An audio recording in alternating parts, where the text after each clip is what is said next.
About a week after my post, I planted a wall of blackberries and raspberries at the two sides of my garden facing the driveway. About 30 centimeters from the edge, so no overhanging branches. On the other side of the berry wall, I planted lots stuff like strawberries and tomatoes. To reach the tomatoes and strawberries from the driveway, you have either go through the fruit bushes or walk up to my house. Walk about 2 m along the side of the house and my windows, and then walk into my actual garden. Not something you do by mistake. For about 2 weeks it was somewhat quiet, but I still found the kids on my driveway every single days. As far as I know, they did not enter the garden, and I hadn't noticed them walking around my house anymore. So I figured the bushes were working. About 1 week ago, berry season started, and my bushes are now full of raspberries, and there's lots of strawberries as well. The neighbors noticed. First I caught the boys picking and eating raspberries, so I told them off and dropped them off at home, told their mom I caught them stealing. That's how I see it, even though it's fruit, and that I'd call the cops next time. She huffed and told me to grow up, but took the boys inside anyway. After that it was quiet up until yesterday afternoon, when I went out for a while and found the dad and his 2 sons right in the middle of my garden when I returned, clearing my bushes and plants. I didn't even confront them. Just called the cops from a distance as they hadn't noticed me yet, and started filming them after making the call. Luckily 2 cops showed up after 10 minutes or so, and they confronted the neighbor as they were still picking berries. They told them they were trespassing and that the berry picking was in fact considered stealing, and that I could press charges.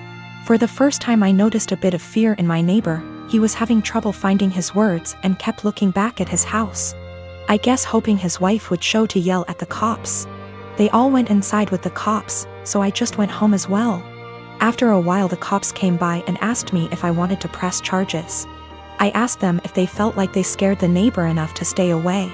I got a small smile and yes, about him, but the wife had just kept shouting at them and her husband about the little. Living next door.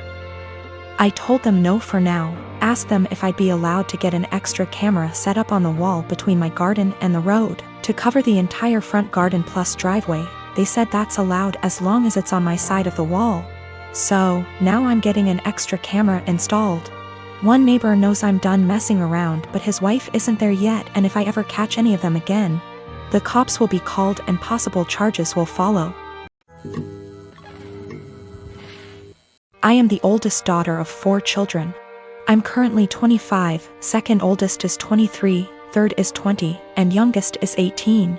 When I was 8 years old, my mom had an affair with a family friend. I, being the oldest, has remembered most of it, and my younger siblings only remember growing up with our parents co-parenting. This has put a strain on my mother's and I's relationship. She cheated on my father, who was battling cancer. She didn't even try to keep it a secret from the kids.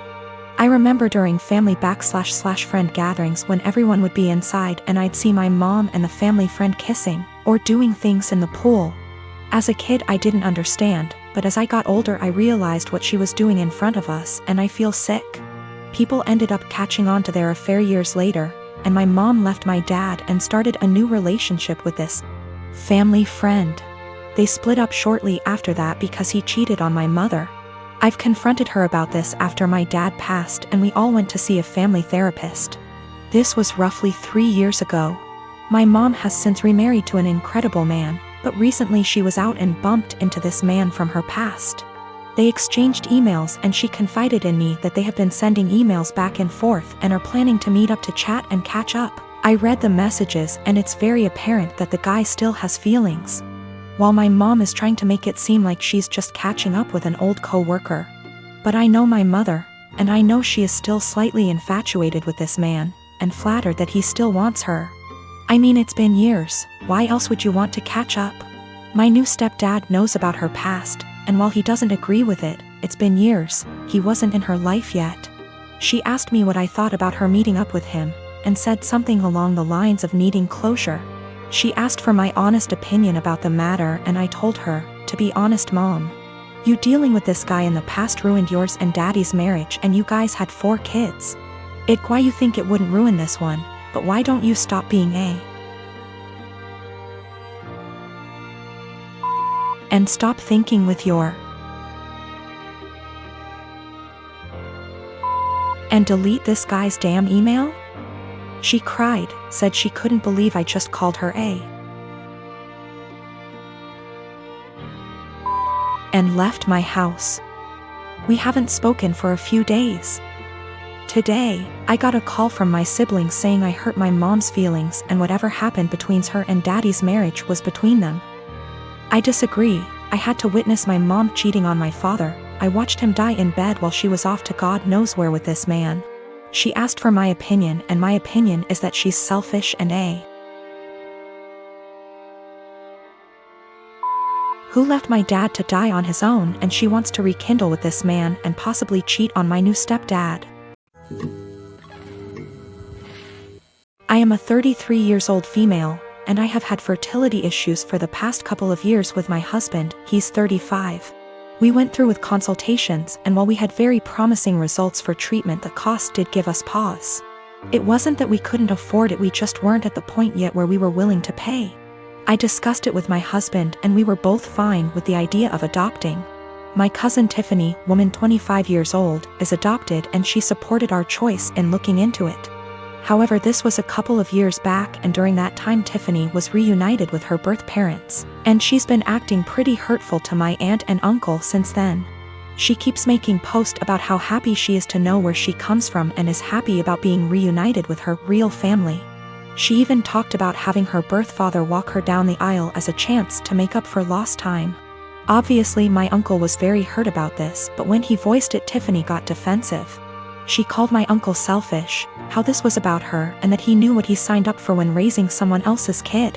Before the pandemic, Tiffany moved closer to where her bio mother lived so they could make up for lost time. And Tiffany kept making post after post about all the fun she was having meeting relatives, and how she called / video chatted with each of her bio parents multiple times a week. Meanwhile, she barely texted back my uncle and aunt once a month. I could tell how heartbroken my aunt and uncle were, but tried to give Tiffany her space, and the few times they said anything she accused them of being selfish and unsupportive. I think the biggest thing that broke them was when Tiffany promised to come by for my aunt's birthday and was even given the money to travel to them, but then never showed up. She called literally the day before to say that her bio mom had an emergency so she wasn't going to make it, but didn't give back the money. I am completely disgusted by Tiffany's behavior, and while I haven't completely ruled out adoption entirely, I did want to give medical-assisted conception a try. My husband supported this, and we are now currently expecting. After we made our announcement, Tiffany messaged me asking why I would spend thousands on creating a child when I could help one who already existed.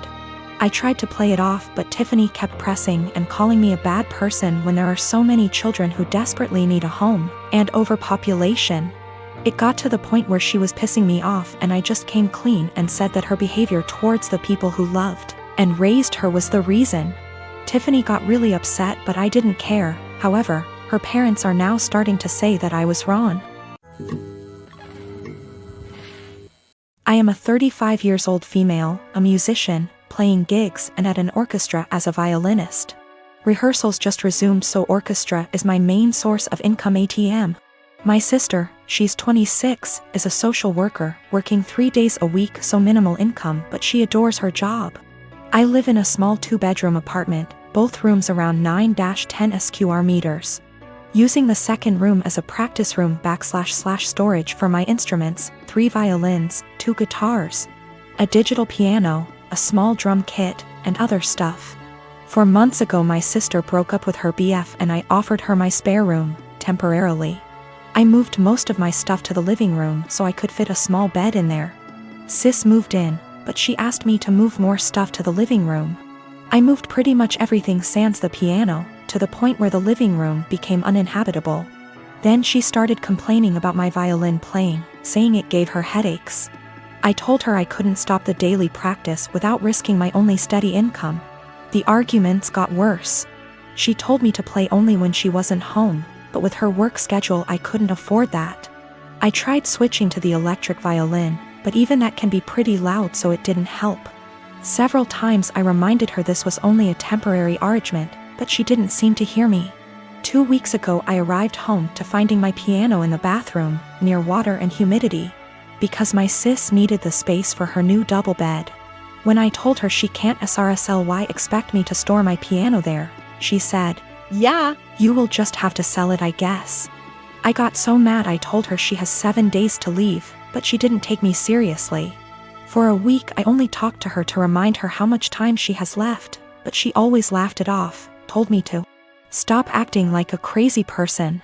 When the deadline came, I boxed up all her stuff while she was at work, booked an Airbnb bedsit close by and drove her stuff there. She was livid but couldn't do anything but take her new keys and stay there. The following week she kept calling me with an increasingly apologetic tone, saying she shouldn't have moved my piano or bought a bed.